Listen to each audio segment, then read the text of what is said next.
back to my YouTube channel. It's your favorite girl here, Ella. If this is your first time, thank you for stopping by. Over here, we do all things legal content. I mean, studying abroad as a law student, what to do with your law degree, what to do with your law career, different paths that you can take, all that good stuff. So if that's the kind of thing that you are interested in, please be sure to subscribe, turn on your notification bell so you get notified whenever I post my videos, and be sure to watch every single video of mine that I have posted, because I have posted a lot over the past 2 years. Now, if you're a returning subscriber, thank you so much for riding with me through this journey. Your support means a whole lot to me. I know I have been MIA for some time, and if you didn't know, now you know that I have finally graduated from the University of Birmingham. I hope you checked out my graduation vlog.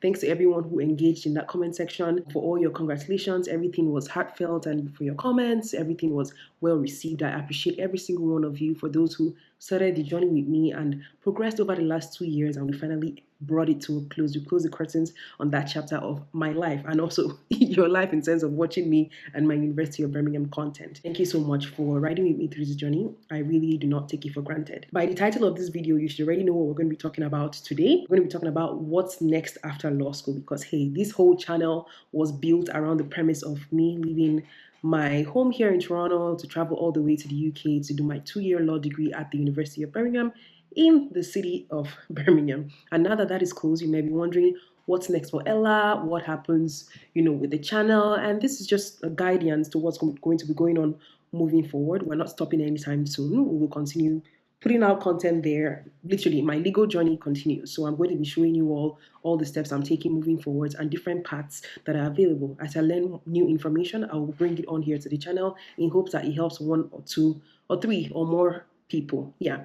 Now, for the purpose of this video, although I put out legal content out here in the terms of what it feels like to be a law student going through the law journey, in hopes that it will help someone who might not know anyone going through that path. It's just for you to be able to see what's happening in my life and see what that could be like for you through my lens.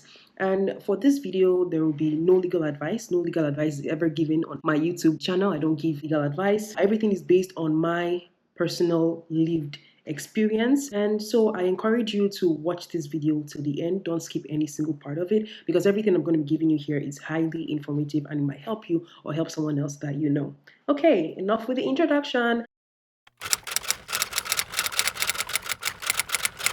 It's a huge deal to get a law degree after all that stress, after all that hard work, to come out with your degree in hand. When I began my journey at University of Birmingham, I knew that I was going to complete my 2 years there and eventually come back home to Canada and pursue my law career. And that is the path that I am sticking with. I have stuck with it from the beginning. I am still going through that path. But there are different multiple ways that people can choose to follow once you're done with your law school experience. And it's up to you to decide whatever you want to do after graduating from law school. Now real life starts. Well, real life, obviously, we're still living in real life, but at the same time, you have the degree that you've always wanted, and now you're wondering what to do with it. There are 4 popular paths that people usually take once they are done with their UK law school. Now, I'm talking from the perspective of a former international student at the University of Birmingham. The first one is, and this is in no particular order or ranking, it's just 4 different paths. The first one is people stay to pursue a legal career in the UK. And there are usually 2 options. They either become baristas or they become solicitors. Now, if you're going with the solicitor route, which is the more popular route that people tend to follow, the process is people would apply for training contracts or start with becoming a paralegal in the hopes of landing a training contract with a law firm. They would have to take the SQE exams and go through all that licensing process to become a solicitor that is licensed to practice in the UK. The other path is through the barrister route. And barristers are typically the ones that, would wear your wigs or their wigs and go to courtrooms to advocate for their clients. Solicitors are different. You'll find them more in corporate law firms doing contract and all that. But with baristas, it's usually a more narrow field. So I don't know anyone personally from my cohort who decided to become a barrister or pursue the barrister route after graduation. But for people who would want to take that path, I'm not too vast in how everything goes, but I know that they would have to get something called a pupillage. So it's kind of the training contract version of what a solicitor is. So the first path is for people who choose to stay in the UK to either pursue a career in law via being a solicitor or via being a barrister. That's one thing. The second one is for people to go through with more school. Now you've gotten your Bachelor of Law degree. Maybe you might want a master's. You want to become an academic. You want to be a professor. You want to get your PhD and go through the route of the academia. And for people in this category, they typically don't want to become traditional lawyers.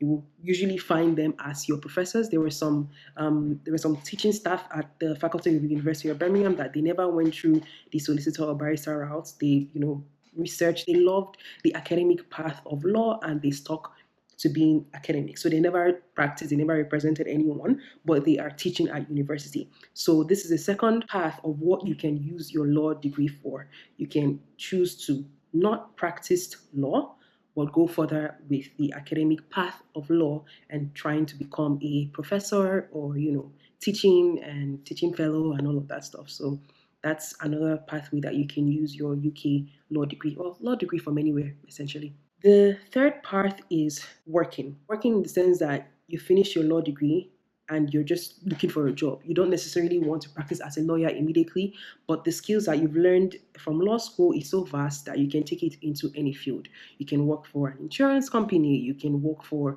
different firms, even though you're not yet a lawyer. You can go into different industries and different fields using the skills and the knowledge that you have gained from law school and go totally far apart from the practice of law. So people come out and they decide not to be traditionally trained lawyers and they just go look for jobs. That is a popular thing that some people do.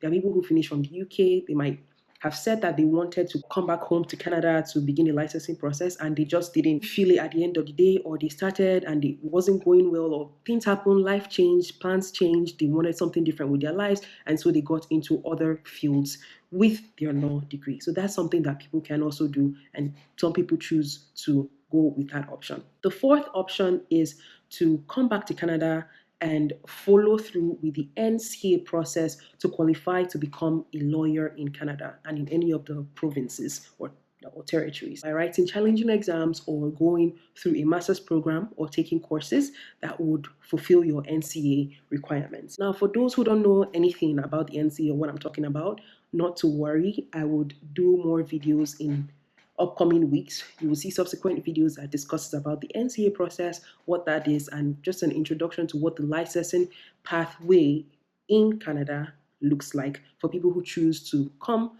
as internationally trained lawyers from different countries and they want to practice in Canada. So yeah, to summarize everything that I have said so far, there are 4 pathways that people will traditionally take when they are done with their law degrees. The first one is deciding to stay to become a solicitor, a barrister, and practice in the UK. The second one is by going to more schools. So they want to get their Masters of Law, their LLMs, or they want to get a higher degree in law and go through the academia path. The third one is to work in any field of their choice. So they do not want to become traditional lawyers, either solicitors or barristers. They just go with their law degree and start working in any industry of their choosing or wherever they find good paying jobs. And then the last one is deciding to come to Canada to begin the license process through the NCA and to become licensed in Canada. Thank you so much if you watched up until this point. I hope you learned something new. In our next video, we will be sharing more tips and I'll be providing you more guidance and more knowledge on what the NCA is, and we'll progress on from there. If you have any questions, please let me know in the comment section. If you have any ideas or any videos you want me to talk about, anything you want me to shoot about, if you have any questions, let me know in the comment section. If it's something that I can help with, I would create videos around that or just answer your questions in the comment section below.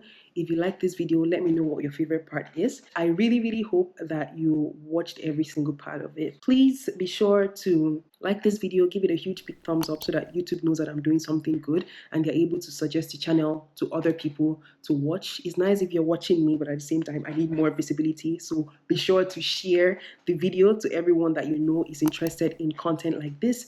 Turn on your notification bell so you get notified notified whenever I post my videos. Subscribe if you haven't subscribed already, because why have you not subscribed? We need the numbers, y'all. We've been here for 2 years. Why haven't we gotten to 1,000 subscribers? Please be sure to share the video. I hope you enjoyed every part, and I will see you all in my next one. Bye.